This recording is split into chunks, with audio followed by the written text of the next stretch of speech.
బాబు first class student, నీకు subject తెలియకపోతే ఇంట్లో కూర్చోవయ్యా. ఎందుకట్లా నేషనల్ మీడియాకి వెళ్ళి ఆ ట్రోల్ స్టఫ్ ఇచ్చి రాష్ట్ర పరువును తీస్తావు?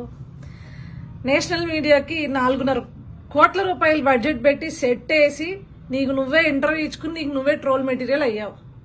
ఏం అడిగాడు ఆయన? విద్యార్థుల కోసం ఆన్లైన్లో మీరు ఏమేమి ఇంప్లిమెంట్ చేయడానికి చూస్తున్నారు అంటే, ఆన్లైన్లో అంటే ఫర్ ఇన్స్టెన్స్ అన్నాడు. అనగానే ఆ జర్నలిస్ట్ అక్కడ బెత్తరపోయి చూశాడు. ఏంది ఇది ఫర్ ఇన్స్టెన్స్ అంటున్నాడు, నేను అడిగిన క్వశ్చన్ ఏంటి అని అనుకున్నాడు. సరే ఇంకేమన్నా చెప్తాడేమో అని చెప్పేసి చాలా ఆతృతగా జర్నలిస్ట్ చూస్తుంటే ఆన్లైన్లో బీకామ్ పెడతాడంట. ఏం చేసుకుంటారయ్యా బీకామ్ పెడితే? అసలు బీకామ్ అంటే ఏంటో తెలుసా నీకు? డిగ్రీలో గ్రూప్స్కి కోర్సెస్కి తేడా తెలుసా?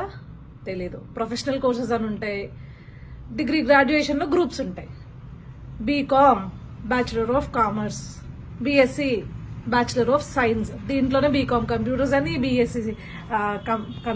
బీఎస్సీ కెమిస్ట్రీ అని రకరకాల గ్రూపులు ఉంటే చదువుకుంటారు. బీకామ్ పెడితే పోయి ఏం నేర్చుకుంటారు యువత కోర్సెస్లో? నీకు కనీసం లోకేష్ అనుకున్న జ్ఞానంలో ఒక 10% అన్న ఉండుంటే రాష్ట్రానికి కర్మ పట్టేది కాదు. ఇంత దారుణంగా నవ్వుల పాలు అయ్యేవాళ్ళం కాదు. నువ్వు అక్కడ నవ్వుల పాలు అవుతుంటే జగన్మోహన్ రెడ్డి నవ్వుల పాలు అవుతారు అని అనరు. ఎందుకంటే నువ్వేదో పెద్ద దేశానికి తెలిసిన సెలబ్రిటీ కాదు కదా. ఆంధ్ర రాష్ట్రం ముఖ్యమంత్రి అని చెప్పేసి నవ్వుకుంటారు ఇట్లాంటివన్నీ మాట్లాడితే. బీకామ్ పెడతావా ఆన్లైన్ కోర్సెస్లో? నువ్వు ఏం చెప్పాలనుకున్నావు, ఏం చేసావు? మళ్ళీ ఆంబోత్లా అరిచావు అసెంబ్లీలో. డిగ్రీలో ఫస్ట్ క్లాస్ స్టూడెంట్, ఇంటర్లో ఫస్ట్ క్లాస్ స్టూడెంట్, 10th క్లాస్లో ఫస్ట్ క్లాస్ స్టూడెంట్ అని. డిగ్రీలో ఫస్ట్ క్లాస్ స్టూడెంట్ అన్నావుగా, మరి డిగ్రీలో గ్రూప్స్ తెలీదా నీకు? బీకామ్ తీసుకెళ్ళి ఆన్లైన్లో పెడతా అంటున్నావు. అంత మేధావి నువ్వు. నిన్ను మా కర్మకి ఈ వైఎస్ఆర్సీపీ పార్టీ వాళ్ళందరూ మా మీద రుద్దుతారు ఏదో పెద్ద అపరచాణిక్యుడి లాగాను. ఇది నీ నాలెడ్జ్. నువ్వు మళ్ళీ సింహము, సింగిల్, సింతకాయ.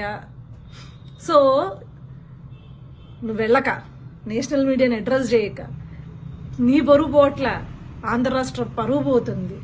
గ్రూప్స్కి లేకపోతే కోర్సెస్కి డిఫరెన్స్ ఉంది. ఇందాక చెప్పానే అవి గ్రూప్స్.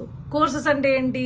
సి కానీ, C++ కానీ, జావా కానీ, ఒరాకిల్ కానీ, ఈ మధ్యని కొత్తగా రీసెంట్గా ఏఐ కానీ, రకరకాల టెక్నాలజీకి సంబంధించిన ప్రొఫెషనల్ కోర్సెస్.